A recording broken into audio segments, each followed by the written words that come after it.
आप सभी को प्रियदर्शनी आईएएस एकेडमी के प्लेटफॉर्म पर फिर से स्वागत है। कंसेप्ट क्लियर तो रिजल्ट क्लियर के अंतर्गत फिर से एक नए टॉपिक, एक नए उत्साहवर्धन के साथ आप लोगों जो इसको व्यू दे रहे हैं, जितनी सब्सक्राइबर हैं उनकी संख्या लगातार बढ़ती जा रही है। यह निरंतर प्रयास आप लोगों आप अपने सहपाठियों तक पहुंचाइएगा और साथ ही इसे शेयर भी कीजिएगा, क्योंकि जितने लोग इनको देखेंगे और अप्रिशिएट करेंगे, यानी कि संस्थान साथ ही हम भी उससे उत्साहित होंगे और लगातार वीडियो आती रहेगी। आज चलते हैं एक फिजिक्स को टॉपिक को लेकर ही एक नए, ऐसा नहीं है कि सिर्फ फिजिक्स का टॉपिक समाप्त होगा तो फिर बायोलॉजी या केमिस्ट्री या आपका जो भी फीडबैक होगा उसके अनुसार हर विषय पर अलग अलग टॉपिक लेकर आएंगे। तो आज फिजिक्स का ही टॉपिक लगातार जारी रहेगी जब तक कि फिजिक्स के टॉपिक में जो जहाँ से प्रश्न की कंटिन्यूटी ज़्यादा आने की बनी रहती है, वहाँ से प्रश्न को ध्यान में रखकर उस सारे कंसेप्ट का हम उसका आपका डिस्कशन कराएंगे। तो आज हम एक नई टॉपिक लेकर आ रहे हैं, ध्वनि तरंगों का अभिलक्षण या क्रेस्टेक्टिक्स ऑफ साउंड। ध्वनि तरंगों का अभिलक्षण।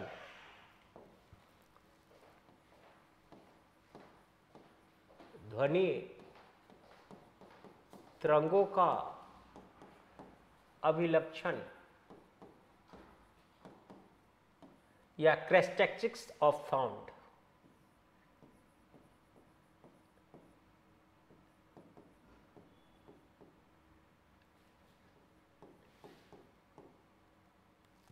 Characteristics of wave sound. Characteristics of wave sound, यानी कि ध्वनि तरंगों का अभिलक्षण। ध्वनि तरंगों का अभिलक्षण करने का मतलब यह होता है कि ध्वनि की जो माधुर्यता होती है या ध्वनि की जो कर्णप्रियता होती है, जो संवाद हमें मुख के माध्यम से बोलते हैं या मुख के द्वारा जो बोली जाती है, वह आपके कानों तक पहुंचती है और वह कर्कश है या फिर कर्णप्रिय है, यह सब कुछ निर्भर इन्हीं अभिलक्षणों के आधार पर करेगी जिसकी चर्चा हम अभी अभी करेंगे। जैसे कोई भी आवाज श्रील SHRIIL श्रील यानी कि तीक्ष्ण लगे या ऑडियबल या मधुर लगे यानी कि मेलोडियस साउंड लगे, यह सब कुछ अभिलक्षण इसी के द्वारा निर्धारित होता है। यानी कि शब्द की रागात्मक अभिव्यक्ति जब संगीतमय हो जाता है तो वह बेहद कर्णप्रिय सुनने में लगता है। It means A musical phenomenon with the music and sound. The composition is called music, and it is a very melodious to hear it. It means it is amusing me very pleasant mood. यह हमें एक बहुत आनंदमय स्थिति की ओर ले जाता है। यह सब कुछ निर्भर करता है यह ध्वनि के तरंगों के अभिलक्षण पर, यानी कि क्रेस्टेक्टिक्स ऑफ साउंड पर निर्भर करता है। तो यह क्रेस्टेक्टिक्स ऑफ साउंड किन अभिलक्षणों पर यह निर्भर करता है, इसकी हम चर्चा एक एक करके करते हैं। पहला है इंटेंसिटी।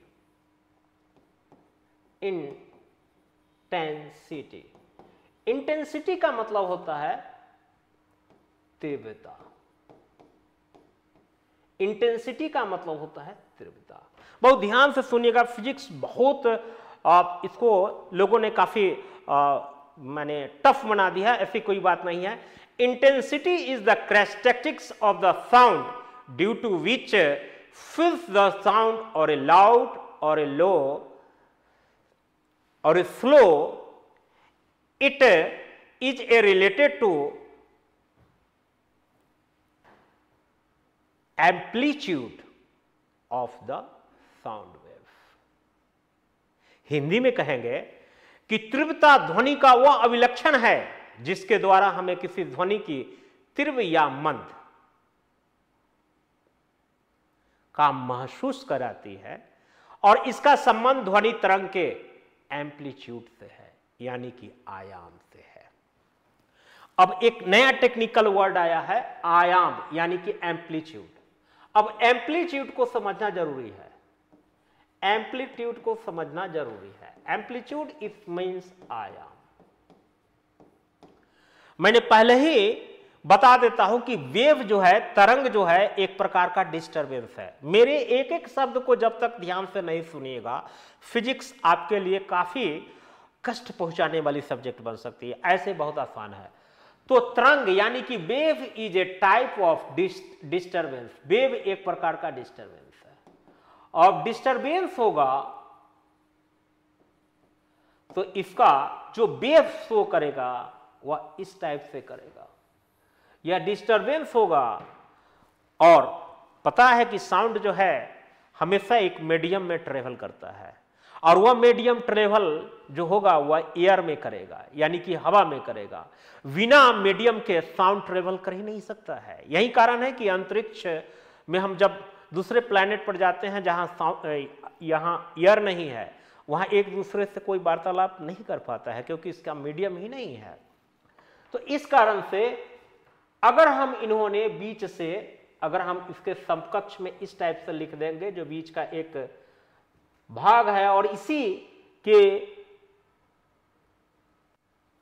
समकक्ष वह वाइब्रेट करता है, तो यह एम्पलीट्यूड जो होता है, इससे देखिए ध्यान दीजिएगा कि इस लाइन से, यानी कि हॉरिजॉन्टल लाइन से जो ये वर्टिकल लाइन तक, जहां तक यह ऊपर गई है, इसी भाग को कहा जाता है एम्पलीट्यूड।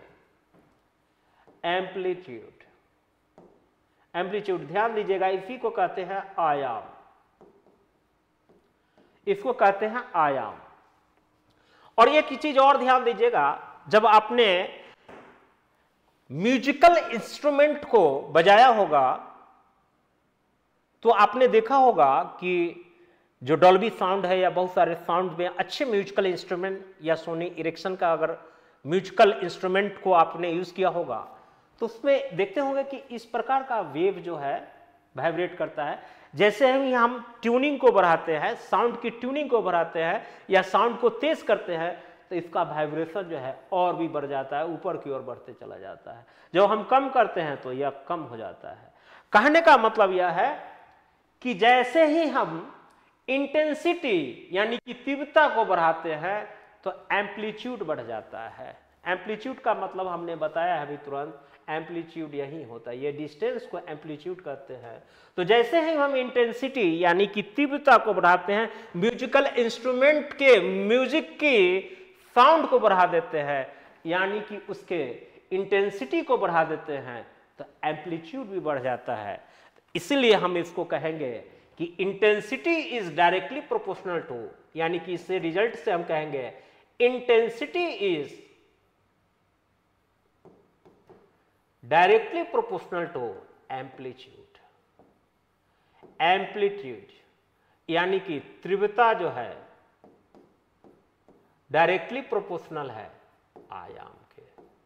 आयाम के या परीक्षा के दृष्टि से अति महत्वपूर्ण फैक्चुअल चीज निकल के आई कि intensity is directly proportional to amplitude, यानी कि तीव्रता जो है वह है आपका किसका डायरेक्टली प्रोपोर्शनल है, तो यह एम्पलीट्यूड का है, यानी कि तीव्रता एम्पलीट्यूड का, यानी कि इंटेंसिटी एम्पलीट्यूड का डायरेक्टली प्रोपोर्शनल है। जैसे जैसे हम इंटेंसिटी को बढ़ाएंगे उसी तरह से एम्पलीट्यूड को बढ़ेगा, या जिस ढंग से हम एम्पलीट्यूड को बढ़ाएंगे इंटेंसिटी भी डायरेक्टली प्रोपोर्शनल में बढ़ेगा। यह परीक्षा की दृष्टि से अति महत्वपूर्ण तथ्य है। अगर अब हम आगे देखते हैं इसी चीज को, आगे हम और भी समझते हैं कि सर आपने बोला कि amplitude is directly proportional to intensity of sound, यानी कि अगर हम इंटेंसिटी का कुछ ना कुछ ऐसा यूनिट तो होगा, यानी कि इंटेंसिटी को किसी न किसी रूप में तो हम मापेंगे। इंटेंसिटी का एसआई यूनिट भी होगा, एसआई यूनिट भी होगा। तो इस एसआई यूनिट को क्या कहा जाता है, वो आप लोग लिख लीजिएगा।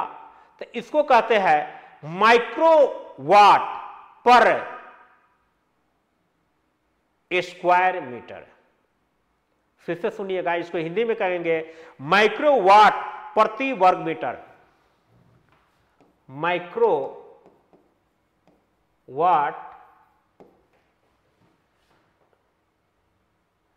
Microwatt per square metre second. Microwatt per square metre second, microwatt per square metre, metre square metre होगा, यहां सेकेंड नहीं आएगा, ये सेकेंड नहीं होगा, इसको काट दीजिएगा। इसको कहते हैं माइक्रोवाट पर स्क्वायर मीटर। अगर हम सेकेंड कर देंगे तो यह वेव के सेंट में आ जाएगा। इसीलिए इंटेंसिटी तीव्रता जो है, इंटेंसिटी जो है, तीव्रता जो है, इंटेंसिटी जो है वह होता है microwatt per square metre. Hindi में लिखेंगे इसी तरह से, हिंदी में लिखाएगा, हिंदी में भी लिख लीजिए microwatt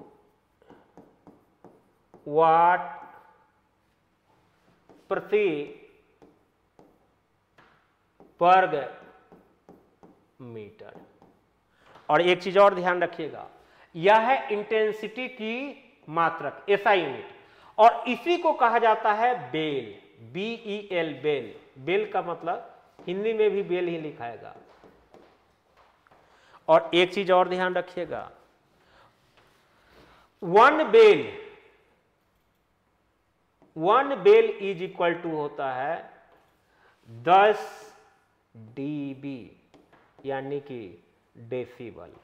one bel is equal, नहीं आ रहा आवाज क्या, हाँ, one bel is equal to 10 decibel, या हम लिखेंगे 1 decibel is equal to 1/10 bel. और यह बेल हो जाता है। देखिए अब फिर ध्यान से देखिएगा, बेल जो है ये बिहेवियर यूनिट है। आप कहिएगा कि सर इंटेंसिटी, जैसे साउंड की इंटेंसिटी हम तो डेसिबल में मानते हैं। सर आप बता रहे हैं कि बेल होता है, और यहां भी डेसिबल के बीच में हमने संबंध स्थापित किया गया। किसको सही माना जाए और एसआई यूनिट किसको माना जाए सही? देखिए एसआई यूनिट में हम इंटेंसिटी को बेल में मापते हैं, लेकिन यह बिहेवियर के रूप में, बिहेवियर माने व्यवहार के रूप में मापते हैं। यह व्यवहार में यही नापा जाता है, व्यवहार में। व्यवहार जैसे आप लोग बोलते नहीं हैं कि ये चीज व्यवहार में नहीं है, ये भी चीज व्यवहार में है, तो उसी तरह से यह व्यवहार में बेल के द्वारा ही नापा जाता है। इसलिए इसको माइक्रोवाट प्रति वर्ग मीटर भी कहा जाता है और व्यवहार में बेल भी कहा जाता है। लेकिन जो हमारा इसमें पूछेगा कि इंटेंसिटी यानी कि ध्वनि की तीव्रता को मापने के लिए सबसे स्मॉलेस्ट यूनिट कौन होता है, तो वहां पर बेल उत्तर नहीं जाएगा या माइक्रोवाट पर स्क्वायर मीटर नहीं जाएगा, कि दोनों एक ही चीज है। Microwatt per square metre is equal to bel भी लिख सकते हैं, एक बेल होता है। तो इसको व्यवहारिक रूप से बेल में मापा जाता है। लेकिन जब कहेगा कि इंटेंसिटी यह भी साउंड की तीव्रता को मापने के लिए डेसिबल में मापा जाता है, यह सबसे स्मॉलेस्ट यूनिट है। तो आपका यह कंफर्म हो गया होगा कि डेसिबल इज, डीबी को डेसिबल भी लिखा जाता है, decibel. Decibel is smallest unit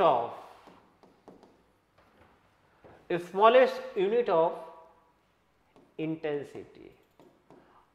अब कहेंगे कि सर हमने तो पढ़ा है कि साउंड की जो तीव्रता है उसको डेसिबल में नापते हैं, आप सिर्फ इंटेंसिटी बता रहे हैं। तो इंटेंसिटी यहां अंडरस्टूड है, मैं साउंड की इंटेंसिटी की ही बात कर रहा हूं। यानी कि साउंड की इंटेंसिटी को स्मॉलेस्ट यूनिट के रूप में हम डेसिबल में मापते हैं। आपका पूरा कंसेप्ट क्लियर हो गया होगा कि बेल और डेसिबल के बीच में क्या ये होता है कि 10 मल्टीपल ऑफ डेसिबल यह एक बेल के बराबर होता है। यह भी परीक्षा में कभी भी पूछा जा सकता है, इस समीकरण याद रख लीजिएगा, है कि नहीं। अब होता है दूसरा पॉइंट, ये भी ध्यान में रखिएगा कि the intensity of the sound is inversely proportional to the square of the distance of a listener from the source. कहने का मतलब है ध्वनि की तीव्रता, इंटेंसिटी स्रोत यानी कि सोर्स से श्रोता के बीच के दूरी के वर्ग का व्युत्क्रमानुपाती होता है। इसका मतलब क्या होता है, ये चीज मैं आपको बता देता हूं, इतना लंबा चौड़ा जानने की जरूरत नहीं है। मान लिया जाए कि यहां पर कोई स्रोत है, इसको सोर्स मान लीजिए, और यहां पर कोई श्रोता है, यहां पर कोई श्रोता है, यहां पर कोई श्रोता है, और यहां से कोई साउंड जो है ट्रेवल करेगा और यह श्रोता के कानों तक पहुंचेगा, यह श्रोता के ईयर यानी कि कानों तक पहुंचेगा, और इनके बीच की दूरी को अगर हम d मान लेते हैं, इनके बीच की दूरी को हम अगर d मान लेते हैं, तो इंटेंसिटी जो होगा वह इनडायरेक्टली प्रोपोर्शनल होगा या इनवर्सली प्रोपोर्शनल होगा डी स्क्वायर के। यानी कि जितना दूरी हम बढ़ते जाएंगे, इंटेंसिटी भी उसके स्क्वायर में कम होती जाएगी। यही कारण है कि नजदीक में कोई मान लीजिए कि नजदीक से कोई ट्रेन गुजरती है तो काफी आवाज में सुनाई देती है, और जैसे जैसे वह दूर होती जाती है हमें आवाज जो है कम सुनाई होती जाती है। इसे डॉपलर इफेक्ट में भी पढ़े होंगे। और इस इंटेंसिटी ऑफ द साउंड और सोर्स से उस व्यक्ति के बीच या श्रोता के बीच या ऑडिटर के बीच में जो डिस्टेंसेस है उससे भी हम रिलेशन स्थापित कर सकते हैं। तो ये सारी की सारी चीजें, 3 चीजें, एक अभी तक मैंने बताया था कि 3 महत्वपूर्ण चीजें होना चाहिए कैरेक्टरिस्टिक्स ऑफ द साउंड के लिए निर्धारित करने में। उसमें पहला था इंटेंसिटी, और अभी इंटेंसिटी चल ही रहा है, अभी दूसरे वाले चीज पर हम आए ही नहीं हैं। अब जो है कुछ फैक्चुअल चीजें और भी जान लेते हैं जो परीक्षा की दृष्टि से बड़ा महत्वपूर्ण होता है। जैसे intensity of the sound is directly proportional the frequency of the sound, यह भी होता है। यानी कि इंटेंसिटी जो होता है, ध्यान दीजिएगा, इंटेंसिटी ऑफ द साउंड यानी कि ध्वनि की तीव्रता यह डायरेक्टली प्रोपोर्शनल होता है आपका फ्रीक्वेंसी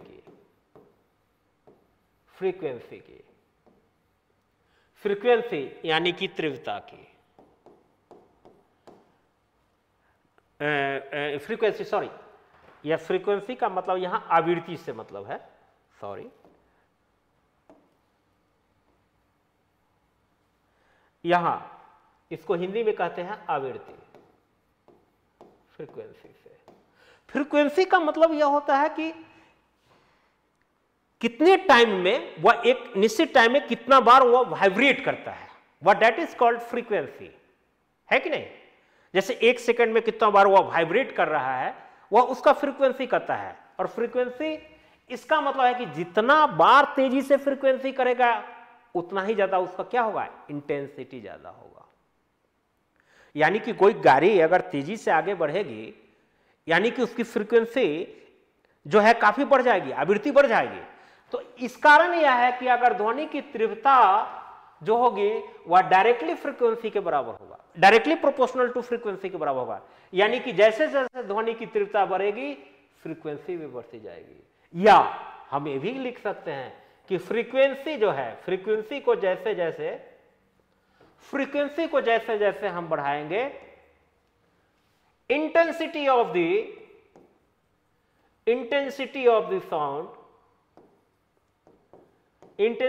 द साउंड यानी कि ध्वनि की तीव्रता भी बढ़ती जाएगी, ध्वनि की तीव्रता बढ़ती जाएगी, तीव्रता भी बढ़ती चली जाएगी, यानी कि ध्वनि की तीव्रता भी बढ़ेगी, ध्वनि की तीव्रता भी बढ़ेगी, यानी कि इंटेंसिटी बढ़ा तो फ्रीक्वेंसी बढ़ गई, या फ्रीक्वेंसी बढ़ गई तो इंटेंसिटी बढ़ गई। इसके बीच में बड़ा कोरिलेशन है कि नहीं।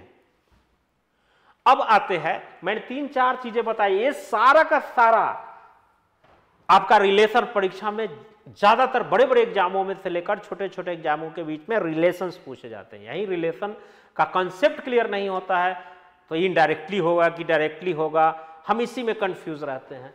कुछ नहीं होगा, ध्वनि की तीव्रता बढ़ेगी तो इंटेंसिटी बढ़ जाएगी, इंटेंसिटी बढ़ाएंगे तो फ्रीक्वेंसी बढ़ जाएगी। यह दोनों में अनुनाश्रय संबंध होता है, यानी कि डायरेक्टली रिलेशनशिप होता है, इसमें इनवर्स रिलेशन नहीं होता है, इसमें डायरेक्टली प्रोपोर्शनल होता है। चलिए नेक्स्ट चलते हैं। अकॉर्डिंग टू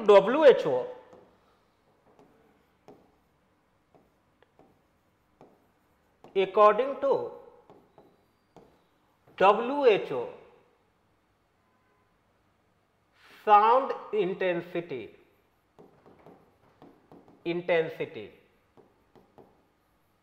जो हम dB यानी कि डेसिबल में मापते हैं, उसका हम इवैल्यूएट करते हैं। उन्होंने क्या क्या रखा है, तो पहला होगा कि 45 डेसिबल। अब देखिएगा 45, ये सब नोट डाउन कर लीजिएगा परीक्षा में दृष्टि में। यह होता है ऑडिएबल, यानी कि सुनने योग्य होता है, ऐसा साउंड जो सुनने योग्य हो, यानी कि इससे स्वास्थ्य पर बुरा असर नहीं होगा, यानी कि यह sound level is considered as a best. ऐसा साउंड जो बेहतर हो, जिसमें साउंड में अगर हम बातचीत करें तो किसी प्रकार का शोर शराबा या ध्वनि प्रदूषण जैसी कोई शिकायत उत्पन्न नहीं होती है। एक होता है 75 डेसिबल, 75 या 75 प्लस कर दीजिएगा, 75 प्लस या 75 डेसिबल का होता है। इसमें sound above the 75 plus is harmful for human health, यह मानव स्वास्थ्य के लिए खतरनाक होता है। और 85 डेसिबल, 85 प्लस डेसिबल, यह नॉइज, यहीं से आपको ध्यान रखना चाहिए, यह हो जाता है नॉइज। नॉइज का मतलब शोर। तो आपसे सवाल पूछा जा सकता है 50 डेसिबल या उससे ऊपर वाले साउंड को क्या कहा जाता है? नॉइज। हिंदी में कहेंगे शोर कहा जाता है। चोर मचाए शोर वाली फिल्म आपने देखा होगा, तो वो शोर है कि नहीं। 85 डेसिबल, हालांकि 85 डेसिबल को ही शोर कहेंगे। अगर इससे ज्यादा जाते हैं, यानी कि इसमें दो कंडीशन होगा, 85 प्लस अगर डेसिबल में जाते हैं तब क्या होगा, यह मानव स्वास्थ्य पर बहुत गहरा बुरा आघात पहुंचाता है और इसमें व्यक्ति डीफ हो सकता है। डीफ माने बहरा, DEAF, डिफ माने बहरा हो सकता है व्यक्ति, इसलिए बहुत खतरनाक है। और 150 या 150 प्लस, ये तो काफी डेंजरस है। इतना डेंजरस है कि इंडस्ट्रियल इलाका में सब खाली ये ज्यादातर होते हैं। इसमें व्यक्ति जो है एसाइलम तक स्थिति तक पहुंच सकता है, यानी कि इसको पागल खाना तक ले जाना पड़ेगा और इस तरह से यह व्यक्ति इंसेंस हो जाएगा। इंसेन, INSANE, इंसेन माने होता है पागल हो जाना। इनसेन हो जाएगा। इनसेन माने पागल हो जाना, और एसाइलम का मतलब होता है इस व्यक्ति को एसाइलम यानी कि पागल खाना तक ले जाकर इलाज कराना पड़ेगा, जो ज्यादातर हमारे 2 जगह पर है, या तो आगरा में है या नहीं तो रांची में है।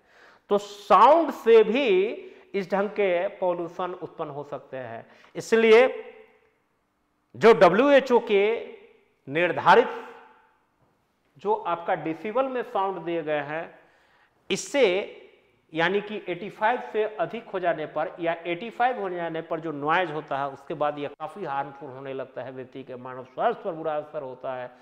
ऐसे ही प्रदूषण को ध्वनि प्रदूषण कहा जाता है। ऐसे ही प्रदूषणों को क्या कहा जाता है? इसको कहते हैं साउंड पॉल्यूशन। साउंड पॉल्यूशन के लिए यह सब जिम्मेवार होता है, साउंड पॉल्यूशन के लिए जिम्मेवार होता है, यानी कि यह ध्वनि प्रदूषण के लिए जिम्मेवार होता है। अब तो पहला जो हम कैरेक्टरिस्टिक्स बता रहे हैं अभी, वह जो इंटेंसिटी है उसी पर अभी तक मैं चर्चा कर रहा था। दूसरा जो पॉइंट है जिस पर हमें आज विचार करना है वह है पिच। PITCH, pitch. इसको कहा जाता है सुर या तारत्व। सुर या तारत्व कहता है, सुर या तारत्व कहा जाता है। अब इसको बड़ा ध्यान से सुनिएगा। आवाज का पतला होना यानी कि थीन होना, या आवाज का तीक्ष्ण होना यानी कि श्रील होना, SHRILL, श्रील या थीन होना, यह सब कुछ निर्भर करता है पिच पर। अभी भी आपको समझ में नहीं आया होगा। पिच इज रिस्पॉन्सिबल फॉर, यह जो होगा यह व्यक्ति के जो आपका श्रील यानी कि तीक्ष्णता और माधुर्यता के बीच में अंतर स्थापित करता है, और यह डायरेक्टली प्रोपोर्शनल टू फ्रीक्वेंसी का होता है। यानी कि पिच जो है PITCH, पिच जो है डायरेक्टली प्रोपोर्शनल टू फ्रीक्वेंसी होगा। एक एक पॉइंट को ध्यान से सुनिएगा। Pitch is directly proportional to frequency. अब देखिए कैसे डायरेक्टली प्रोपोर्शनल टू फ्रीक्वेंसी होगा। यह सिर्फ रटना नहीं है, हम डायग्राम्स बताते हैं। जैसे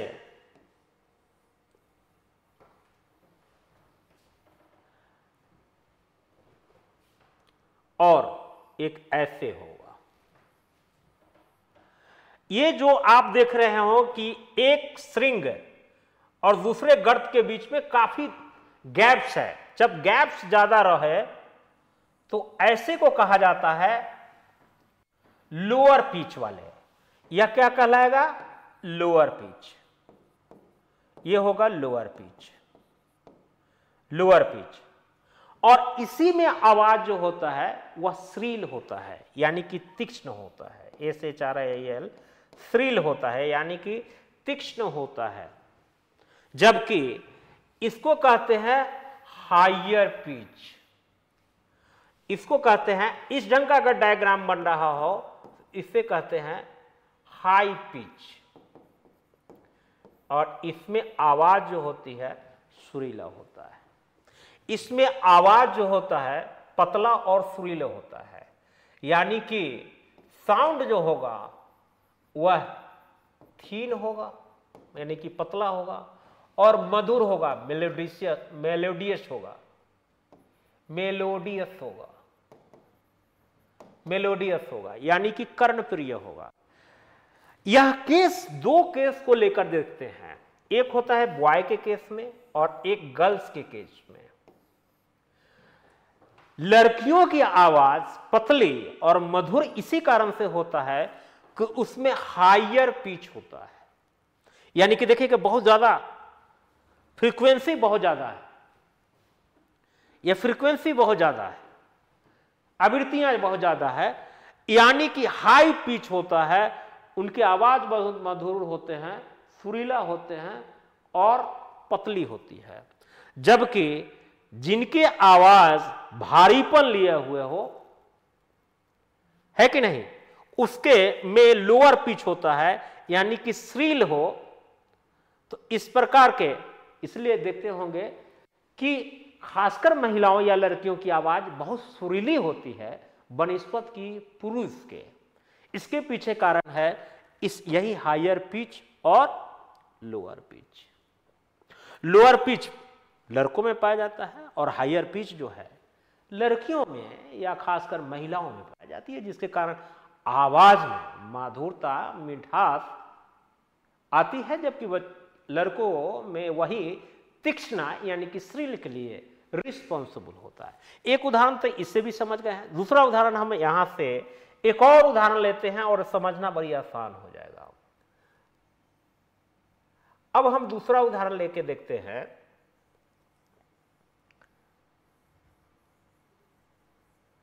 कि अगर हम देखें कि यह जो है मॉस्किटो के केस में, मॉस्किटो के केस में यानी कि मच्छर और एक लाइन, LION लाइन, यानी कि शेर के केस में अगर हम देखेंगे तो मॉस्किटो का जो पिच होता है वह हायर देन लाइन होता है। अब आपको बड़ा आश्चर्य लगेगा, अरे लाइन तो दहाड़ता है तो पता नहीं वो 1 से 1.5 मील तक आवाज आती है, मॉस्किटो की आवाज तो बिल्कुल रूम तक ही लिमिट रह जाती है। तो उसके पीछे कारण होता है कि उसमें पिच ज्यादा होगा। मॉस्किटो वाले में, मॉस्किटो में पिच ज्यादा होगा बनिस्पत के लाइन के, क्योंकि उसमें फ्रीक्वेंसी ज्यादा है, इसमें फ्रीक्वेंसी ज्यादा है और लाइन वाले में फ्रीक्वेंसी कम है। यानी कि जिसकी फ्रीक्वेंसी ज्यादा होगी उसका पिच ज्यादा होगा, लेकिन हमेशा ध्यान रखिएगा पिच का एम्पलीट्यूड से कोई संबंध है क्या? तो no, there is no relation between amplitude and pitch, है कि नहीं? यह पिच फ्रीक्वेंसी के डायरेक्टली प्रोपोर्शनल तो होगा, लेकिन यह डायरेक्टली प्रोपोर्शनल टू एम्पलीट्यूड के बीच में या कोई रिश्ता, रिलेशन स्थापित नहीं किया जा सकता है। इसको संबंध ही एम्पलीट्यूड से, यही कारण है कि एम्पलीट्यूड से पिच का कोई संबंध स्थापित नहीं होने के कारण, यही कारण है कि पिच अधिक होने के बावजूद भी जो है आपका मॉस्किटो की आवाज एक रूम से बाहर नहीं निकल पाता है और एक लाइन की दहाड़ जो है वह 1.5 किलोमीटर 2 किलोमीटर तक सुनाई देता है, क्योंकि उसमें अगर एम्पलीट्यूड का संबंध अगर होता तो amplitude is directly proportional to intensity होता है, डायरेक्टली प्रोपोर्शनल टू इंटेंसिटी, और इंटेंसिटी जितना ज्यादा होगा यानी कि उतनी ही दूर तक वो सुनाई देगा। तो अगर पिच से संबंध होगा, अगर एम्पलीट्यूड का या इंटेंसिटी का, अगर आपसे यही भी पूछ ले कि पिच का इंटेंसिटी से कोई संबंध है क्या, इंटेंसिटी से कोई संबंध है क्या? तो नहीं। पिच का एम्पलीट्यूड से कोई संबंध है क्या अगर पूछेगा तो नो, क्योंकि अगर इससे यह संबंध होता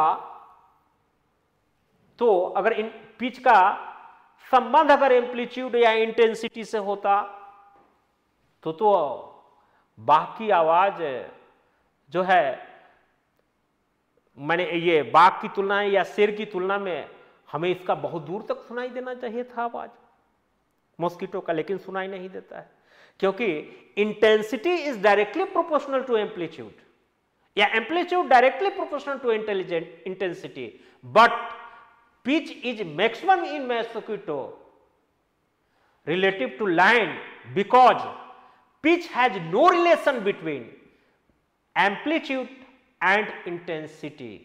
इसीलिए यह कंडीशन को फुलफिल कर पाता है कि पिच अधिक होता है, इसके बावजूद भी वह साउंड बहुत दूर तक सुनाई नहीं देता है, और पिच कम होता है शेर में, इसके बावजूद भी साउंड बहुत दूर तक सुनाई देता है।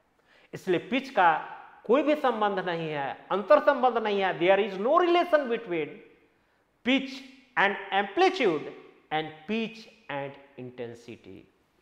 इतनी गहराई तक शायद आपने फिजिक्स की इस सतही ज्ञान को भी आपने कहीं शिद्दत के साथ महसूस किया होगा, तो जरूर सूचित कीजिएगा। ऐसे ही प्रश्न पूछे जाते हैं जो बेहद जो है आपका कंसेप्ट पर आधारित होते हैं, और जब यह कंसेप्ट आपका नहीं होता है तो आपका स्वाभाविक रूप से जो कंसेप्ट है आपकी बिगड़ जाती है। इसलिए ये सारे संबंधों को नोट डाउन करते चले जाइएगा। अब देखिएगा आगे एक चीज और भी बताते हैं। अब जो है मैं वही बात कहा था कि pitch is directly proportional to frequency. अब कहेंगे सर फ्रीक्वेंसी से पिच का संबंध कैसे है? आपने एम्पलीट्यूड से कोई संबंध नहीं रखा, इंटेंसिटी से कोई संबंध नहीं है। देखिए बहुत फिर से नोट डाउन कर लीजिए इसको कि पिच का संबंध PITCH, पिच का संबंध यह फ्रीक्वेंसी से तो है, फ्रीक्वेंसी से तो है, लेकिन पिच का संबंध ना तो संबंध या रिलेशन, ना तो रिलेशन काट दिया हूं मैं, रिलेशन ना तो पिच का संबंध एम्पलीट्यूड से है और नहीं पिच का संबंध किसी प्रकार का संबंध इंटेंसिटी से है, इंटेंसिटी से है, इंटेंसिटी से है, कोई संबंध नहीं है। अभी तुरंत मैं लेक्चर को गौर इसको 3 बार 4 बार रिपीट करके देखेगा, तभी समझ में आएगा इसकी गहरी राज है जो मैंने आपको तुरंत बताया है। अब आपको सारे का सारा चीज क्लियर हो गया होगा, यानी कि हमने शॉर्ट फॉर्म में लिख दिया जो भी क्रक्स पर आया, pitch is directly proportional to frequency, but there is no relation between pitch with amplitude and there is no relation between intensity and pitch। यह रिश्ता स्थापित नहीं किया जा सकता है।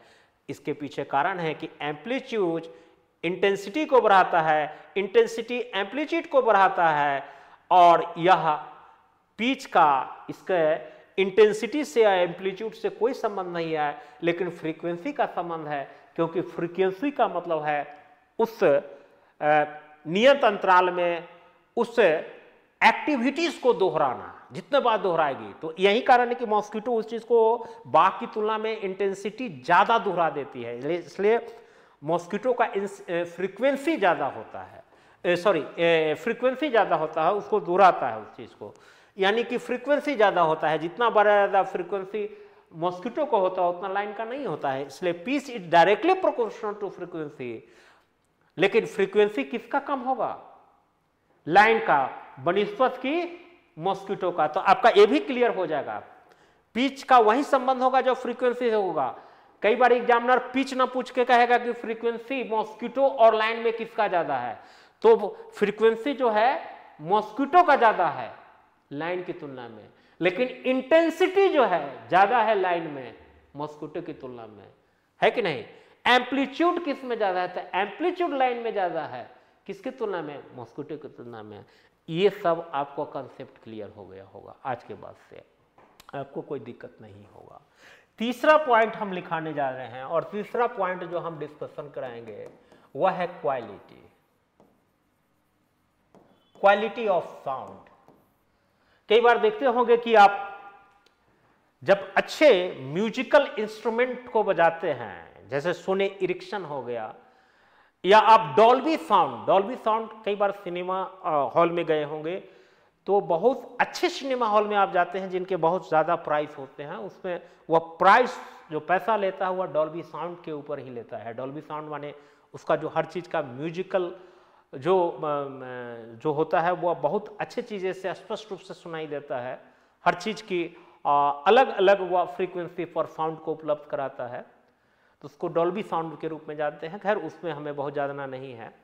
तो यह होता है कि टिम्बर, TIMBRE, टिम्बर भी कहा जाता है उसको, क्वालिटी को टिम्बर भी कहा जाता है, या क्वालिटी या इसको गुणता भी कहा जाता है। या जैसे पिक्चर की क्वालिटी होती है उसी प्रकार से साउंड की भी क्वालिटी होती है, उसी तरह से साउंड की क्वालिटी भी होता है। कहने का मतलब है कि the quality of the sound, फिर ध्यान से सुनिएगा मेरे लेक्चर को, the quality of the sound is the characteristics that allows us to distinguish sounds and same pitch. It helps in differentiating between the sound and differentiating the frequency and intensity. A single frequency is called tone, and the sound produced by the mixture of many frequency is called note, and it is the pleasant here, and this is the reason for the melodious of music. यानी कि संगीत की सुरमई जो ताल होती है और संगीत की जो सुरलहरी होती है, उनको म्यूजिकल इंस्ट्रूमेंट में सजाकर गीत को या संगीत को, हालांकि संगीत और गीत में अंतर होता है, गीत का जो रागात्मक अभिव्यक्ति होता है उसको संगीतमय यानी कि म्यूजिक के साथ रागात्मक अभिव्यक्ति करा देना ही म्यूजिक होता है। और यह म्यूजिक ऐसे नहीं और साउंड प्रोड्यूस करते हैं, यह होता है कि इसे टोन और नोट के आधार पर, टोन या नोट के आधार पर उसकी अभिव्यक्त कर देना ही मेलोडियस साउंड को जन्म देता है। अब सवाल उत्पन्न होता है कि नोट क्या होता है और टोन क्या होता है। टोन होता है, it is a single words of the Indian music system. It means is the first time can be used in Veda, and that is the Veda is Sam Veda. In the 7 musical song can be produced in the first time, and it is the golden gift of the world civilization. It is not only those that given by Indian music systems. That is Sare Gama Pada Nisha. It means Sa is the first single word can be used in Indian music, and that is the called tone. But the accumulation of all musical words and create a melodious song, this accumulation of all tones is called note. यानी कि संगीत की रागात्मक अभिव्यक्ति की जो एकल शब्द है, एकल स्वर शब्द है, उनको समुच्चय के रूप में ही नोट कहा जाता है। यानी कि आपको संगीत की पूरी समझ इस म्यूजिक्स के आधार पर भी हो जाता है, और यह तब हम महसूस कर पाते हैं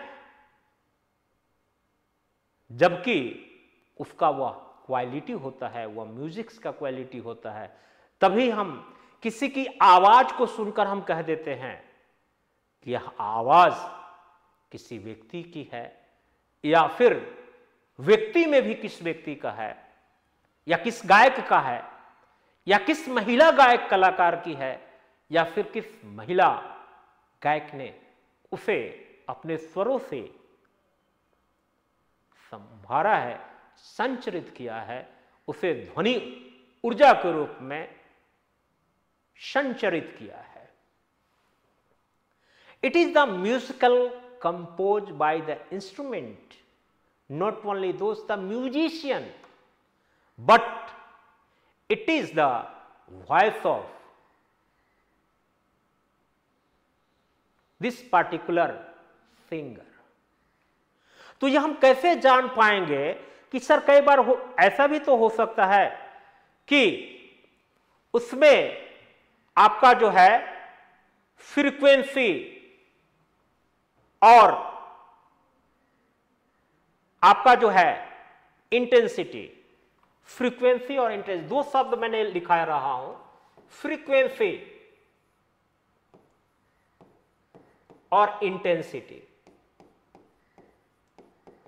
इंटेंसिटी बहुत ध्यान से सुनिएगा, ये टॉपिक आपको बहुत ही साउंड के चैप्टर में और म्यूजिक्स के क्षेत्र में यह आपको बहुत दिक्कत देता है, लेकिन आप इस लेक्चर के बाद आपको किसी प्रकार की कोई दिक्कत नहीं होगी। आपने थोड़ा देर पहले मैं बताया हूं कि पिच, यही पिच है, यही pitch directly proportional to frequency होता था, लेकिन और इसके डिफरेंस के आधार पर हम समझ पाते थे कि किसी लड़की की आवाज है या लड़के की आवाज है, या फिर किसी लाइन की आवाज है, या फिर मॉस्किटो की आवाज है। इस फ्रीक्वेंसी में हम difference, frequency it means pitch, क्योंकि pitch is directly proportional to frequency. तो यह फ्रीक्वेंसी लिख ली है, इसका मतलब यह पिच भी लिख दीजिएगा तो कोई दिक्कत नहीं है। लेकिन यहां पर तो एक कंडीशन यह भी दे दिया ना कि भैया पिच भी समान हो। अगर कोई पिच भी समान हो, यानी कि अब तो लड़के और लड़कियों की आवाज भी डिफरेंस हम करने की स्थिति में नहीं रहेंगे। उस स्थिति में आप आवाज को कैसे पहचान पाएंगे कि यह पार्टिकुलर पर्सन, यह सीता की आवाज है, या फिर गीता की आवाज है, या फिर रेणुका की आवाज है, या फिर किसी और लड़की की आवाज है।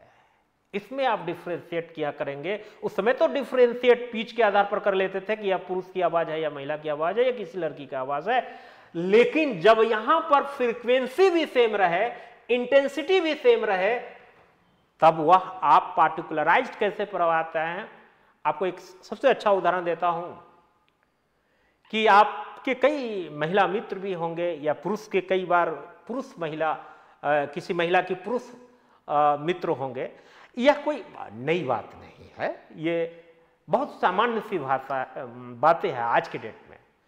लेकिन आप उस भाषाओं में से, उस महिला या पुरुष की आवाज में से, या लड़की की आवाजों में से आप किसी पार्टिकुलर लड़की को आप नेम से पहचान लेते हैं कि यह आवाज रीमा की है, या सीमा की है, या गीता की है, या फिर राधिका की है। ये सभी आवाज को आप जो पहचानते हैं, जिसमें फ्रीक्वेंसी भी सेम है, इंटेंसिटी भी सेम है, उसी इंटेंसिटी के साथ बोल रही है और उसी फ्रीक्वेंसी पर बोल रही है, इसके बावजूद भी आप डिफरेंशिएट कर लेते हैं। यह डिफरेंशिएट कराने वाला कोई एक ही फैक्टर होता है, वह फैक्टर होता है क्वालिटी, यानी कि टिम्बर, यानी कि गुणता। यह सवाल पूछा जा सकता है कि unknown person to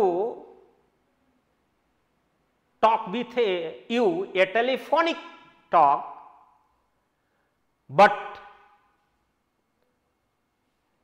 it is a male version or a voice version, it is not a matter. It is a matter when the pitch can be determined कि he or a she spoke on the telephonic line, but the pitch and intensity is the both similar. How can you determine which person, or a male or a female? It is not a matter. which is the particular person who she or he to interact with you in a telephonic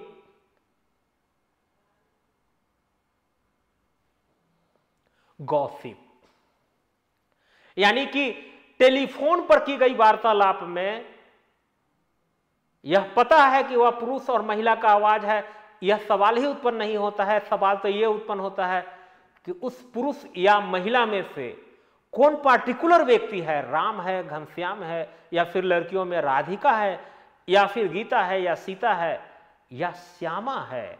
यह सबकी पहचान अगर हम particular व्यक्ति के आधार पर कर लेते हैं, कोई और नहीं है, वह है क्वालिटी, यानी कि टिम्बर, यानी कि गुणता। It means that due to a differences of the quality of the sound is emanating from the differentiate the source of sound, we are able to differentiate between the sound even when they are the same loudness and pitch. Loudness, it means intensity, and this is the reason why we can be recognize this person is speaking just a hearing the voice of a sequences. It means कि भिन्न भिन्न ध्वनि के स्रोतों से निकलने वाले ध्वनि की भिन्न भिन्न गुणता के कारण ही उनके समान प्रबलता और तारतम्य होने के बावजूद भी हम उसकी आवाज को पहचान पाते हैं। तो लता जी ने जो एक गाना गाई थी कि मेरी आवाज ही पहचान है, शायद उनकी फिजिक्स पर बहुत अच्छी समझ रही होगी, इसलिए उन्होंने इस गीत को गाई भी थी कि मेरी आवाज ही पहचान है। और ये आवाज की पहचान है, उन्होंने तो सारी बहनों ने गाना गाई, आशा भोसले हो गए, लता जी हो गए, उषा मंगेशकर हो गई, सभी बहनें थी और सभी गायकी से जुड़ी थी और सभी महिलाएं थी। हृदयनाथ मंगेशकर उनके पिताश्री थे जो म्यूजिक से जुड़े हुए थे, और सभी की शिक्षा एक ही जगह पर मिली थी, संगीत से में शिक्षा उनको एक ही जगह पर मिली थी। और अनिल विश्वास के सानिध्य में ही तीनों बहन को म्यूजिक की शिक्षा दी गई, लेकिन सबकी आवाज ही अलग अलग थी।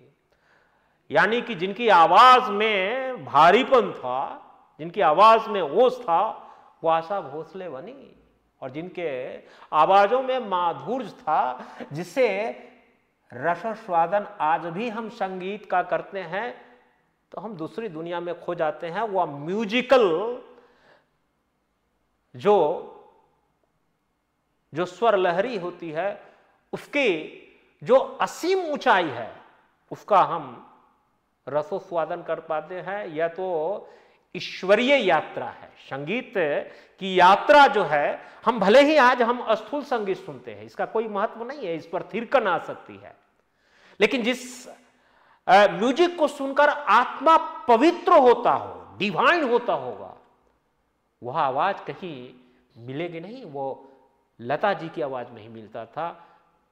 वह स्वर लहरी जिससे आत्मा तृप्त होती है, इसमें वासना की आग को जागृत नहीं करता है, बल्कि ईश्वरीय भावना को जागृत करता है, जिससे डिवाइन जैसी चीजें उत्पन्न होती होगी। यह स्वर लहरी अगर किसी व्यक्ति के पास था तो वह लता जी के पास था। इसलिए बहुत हम सम्मान के साथ, लता दीदी आज हमारे बीच नहीं है, लेकिन बहुत सम्मान के साथ उनको कहा जाता है, लता दीदी हमारे बीच नहीं रही, लेकिन एक गाना जो गा के वो गई कि मेरी आवाज ही मेरी पहचान है, शायद वो आवाज जब तक यह संगीत में दुनिया रहेगी, जब तक यह व्यक्ति रहेंगे, जब तक यह माधुर्य रहेगा, जब तक संगीत की साधना होती रहेगी, ऐसे स्वरों को हमेशा इतिहास हमेशा याद करते रहेगा। यह है संगीत की रागात्मक अभिव्यक्ति की अनुपम कृति, जो संगीत साधना के रूप में कई मनुष्यों ने दिया है और गायकी के रूप में उन्हें पुरजोर आवाज से नवाजा है। लता जी ने ढेर सारी श्रद्धांजलि अगर उनकी आत्मा सुन रही होगी तो। चलिए, यह तो खैर फिजिक्स की बातें हैं, मैं दर्शन में जाना नहीं चाहता हूं। तो ये सारी थी जिसे हमने आपसे ध्वनि की कई कैरेक्टरिस्टिक्स ऑफ साउंड के विषय में मैंने आपसे गुफ्तगू किया। लेकिन एक चीज और भी हम एक टॉपिक पढ़ाकर आपको समाप्त करना चाहेंगे, और यह टॉपिक थोड़ा सा लंबा होगा, लेकिन यह टॉपिक आपके यूट्यूब के इतिहास का मील का पत्थर साबित नहीं हुआ तो फिर मैंने कहिएगा फिजिक्स के सेंस में। चलिए, द रिफ्रैक्शन ऑफ साउंड एक लास्ट टॉपिक हम आपसे करते हैं, क्योंकि फिजिक्स एक ऐसी चीजें है कि जब तक मन जो है वह लगे, जब तक समझे तभी तक अच्छा है और अच्छा लगता भी है। तो आप चाहते हैं कि रिफ्रैक्शन ऑफ साउंड,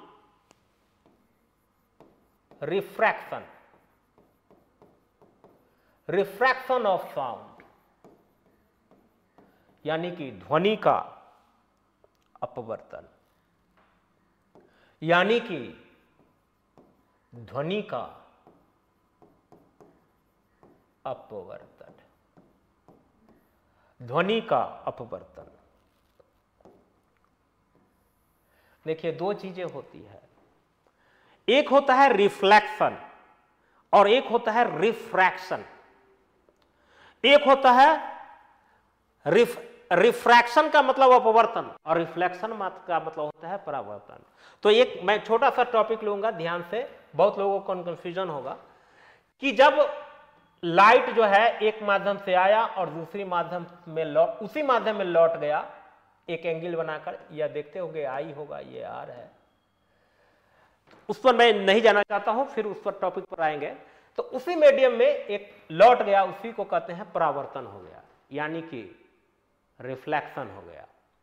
लेकिन जब एक मीडियम को पूरा इंटरसेप्ट करते हुए, जब एक माध्यम से दूसरे माध्यम, यह है वन मीडियम और यह है सेकेंड मीडियम, एक माध्यम से दूसरे माध्यम में प्रवेश कर जाए, इंटर कर जाए, इंटरसेप्ट कर जाए, तो उसी को कहा जाता है अपवर्तन। तो ये आपका बेसिक कॉन्सेप्ट आपका क्लियर हो गया। अब हम इस पर आते हैं। खैर, इन चीजों से अभी मुझे लेना देना है नहीं। अब आते हैं और चर्चा करते हैं इनके बीच की चीजें। अब देखिए, अब कहेंगे कि सर आप तो गजब बता रहे हैं, लाइट में अपवर्तन का नियम तो हम सुने हैं, क्या साउंड में भी होता है क्या? यस, साउंड में भी अपवर्तन का नियम लागू होता है। भाई कैसे होता है?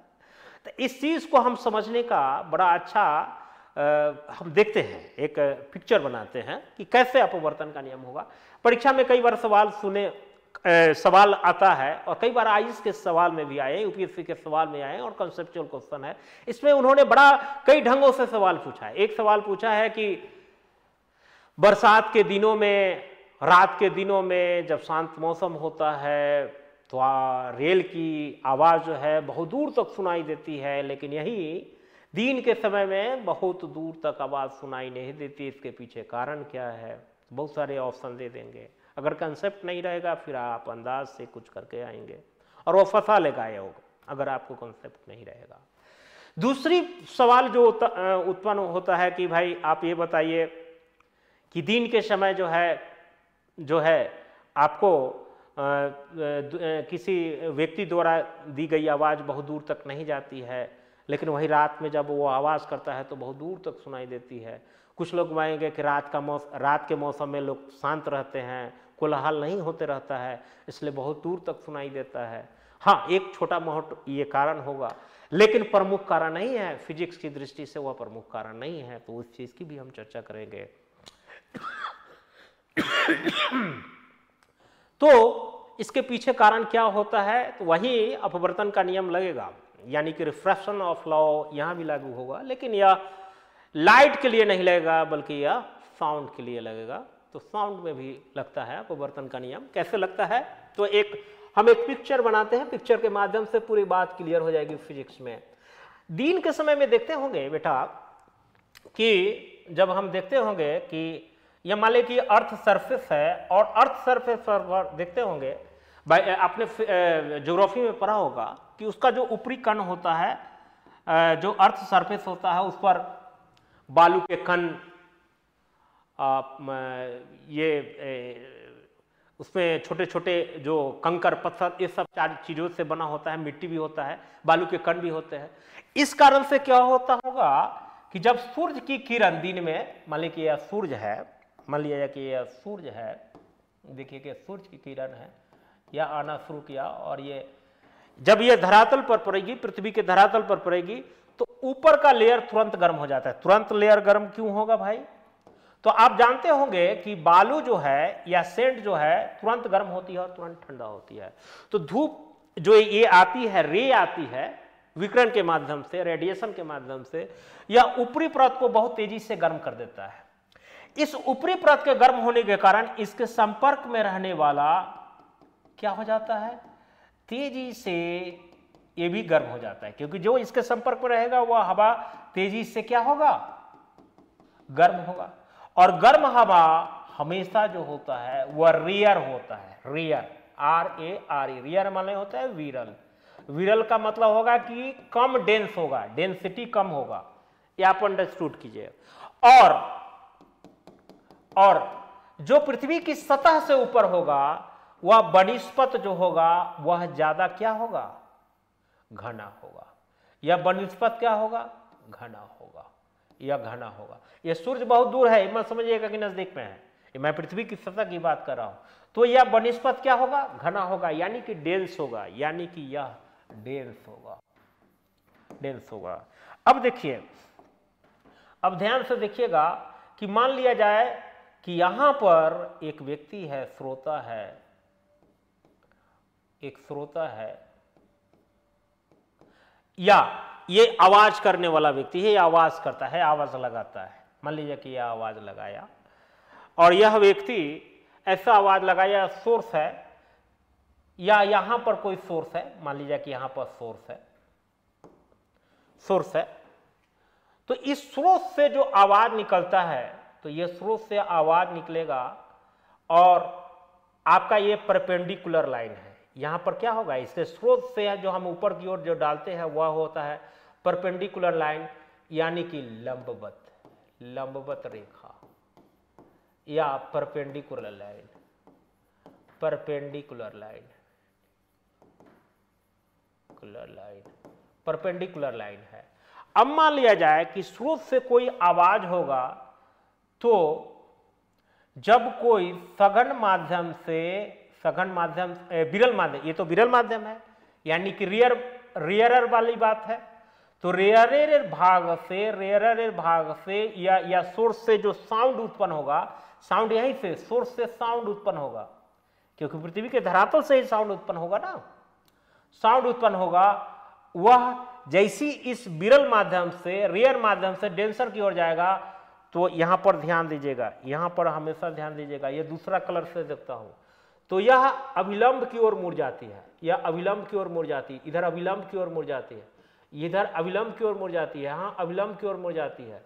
तो यहां देखते होंगे, यह अपवर्तन के नियम में बताया गया है कि जब कोई विरल माध्यम से सघन माध्यम की ओर या रेयरर टू डेंसर मीडियम की ओर जाता है, तो क्या हो जाता है, वह अविलंब की ओर मुड़ जाता है, परपेंडिकुलर लाइन की ओर वह जो है मुड़ जाता है। तो यह इसका देखोगे, इसका फैलाव नहीं हुआ है। यही कारण है कि दिन में आवाज जो है सिकुड़ के रह जाती है, एक जगह पर रह जाती है, क्योंकि यह सिंक्रोनाइज्ड हो गया है।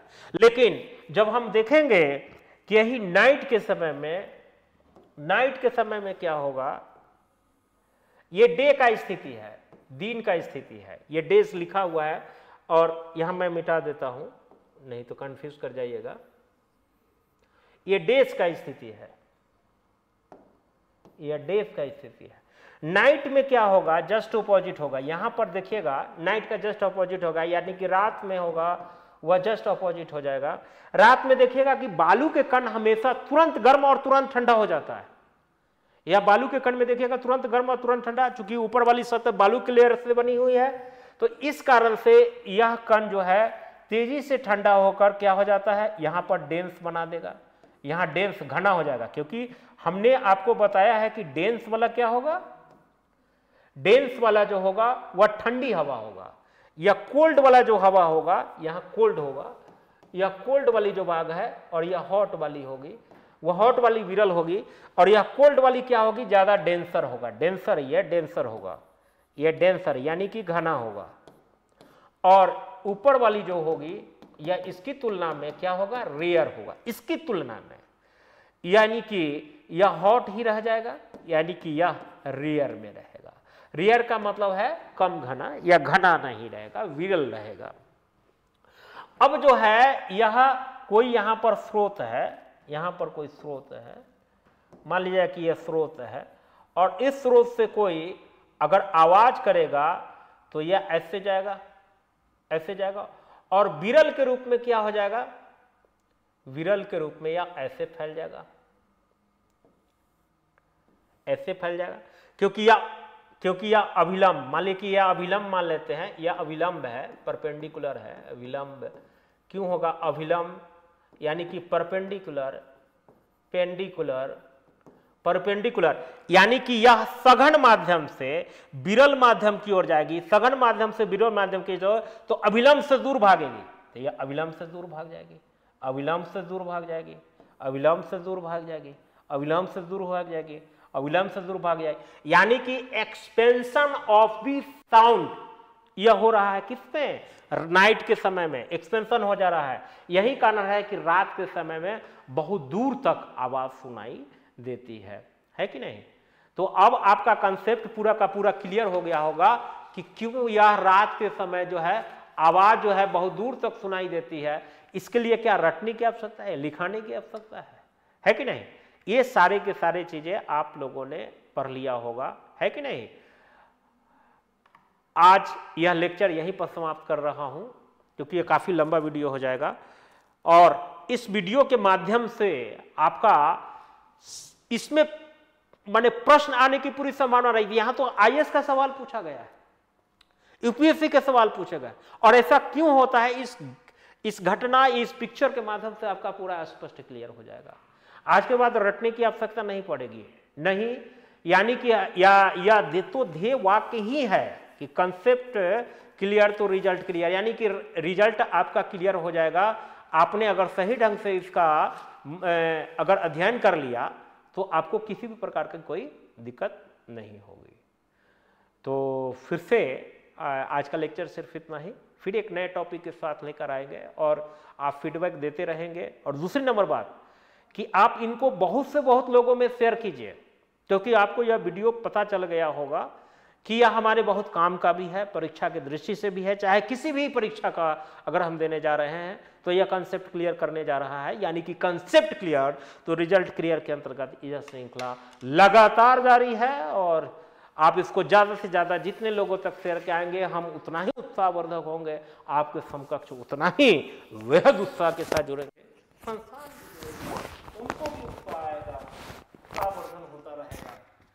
ढेर सारी शुभकामनाएं इन शब्दों के साथ अपने शब्दों का विराम दे रहे हैं और फिर एक नई श्रृंखला कल लेकर आएंगे इसी समय इसी जगह पर। ढेर सारी शुभकामनाएं, जय हिंद।